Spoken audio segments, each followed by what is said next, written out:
লুডুস বলেন পাস্তা বলেন যখনই রান্না করবেন সবসময় চেষ্টা করবেন, বা স্যুপ না, মোমোকে যদি আপনি স্পাইসি করে খেতে চান অবশ্যই রসুনটাকে একদম ভাজা ভাজা করে নিতে হবে। রসুনটা যখনই ভাজা ভাজা হয়ে যাবে তখন যদি আপনারা পেঁয়াজ বা রসুন বা চিকেন বা অন্য অন্য কোনো কিছু যদি দিয়ে মিক্স করে নেন তাহলে এই রসুনের ফ্লেভারের কারণে অনেক পরিমাণ খাবারের টেস্ট বেড়ে যাবে। ফ্রাইড রাইসের ক্ষেত্রেও সেম কাজটাই করবেন আপনারা।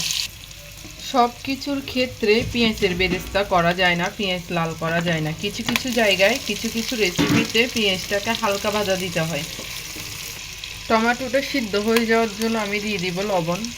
লবণ দিলে তাড়াতাড়ি করে টমেটোটা সিদ্ধ হয়ে যাবে।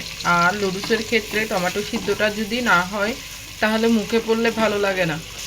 টমেটোটা 50% হয়ে যাওয়ার পর অবশ্যই আপনারা চেষ্টা করবেন যে ডিমটা এখন দিয়ে দেওয়ার জন্য। অনেকে ডিম আগে ভাজি করে ফেলে, তাতে কিন্তু তেল অনেক বেশি যায়। আমি তেল যেহেতু কম খাই সবসময় চেষ্টা করি যে তেল কম দিয়ে পরবর্তীকালে ডিমটা দেওয়ার জন্য। ডিমটাও ভাজা হয়ে গেছে, এখন দিয়ে দিব একটু সামান্য পোলাও পাতা, একটু করে ধনিয়া পাতা দিব, সাথে দিব সয়া সস। এগুলো সব কিছু দিয়ে ভালো করে মিক্স করে নিব। মিক্স করে নেওয়ার পর এখানে লুডুসের সাথে 3টা মশলা ছিল, এগুলো আমি দিয়ে দিব, কারণ এগুলো এখন না দিলে পরবর্তীকালে লুডুসের সাথে দলা দলা হয়ে থাকবে। মশলাগুলো দেওয়ার পর ভালো করে মিক্স করার পর দিয়ে দিতে হবে সিদ্ধ করে রাখা লুডুস। আর লুডুসটাকে ভালো করে মিক্স করে নিতে হবে।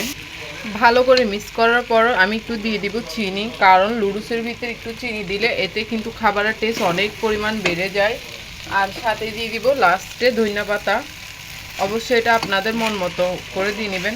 আর এখানে চাইলে আপনারা গাজর ক্যাপসিকাম ব্যবহার করতে পারেন। আমার বাসায় যেহেতু নাই আমি দিই নাই। আর বাসায় বাইরে বৃষ্টি পড়া মানে বাজারে যাওয়া নিষেধ। আর আজকের লুডুসের রেসিপিটা কেমন লেগেছে অবশ্যই জানাবেন, ভালো লাগলে রান্না করে খাবেন।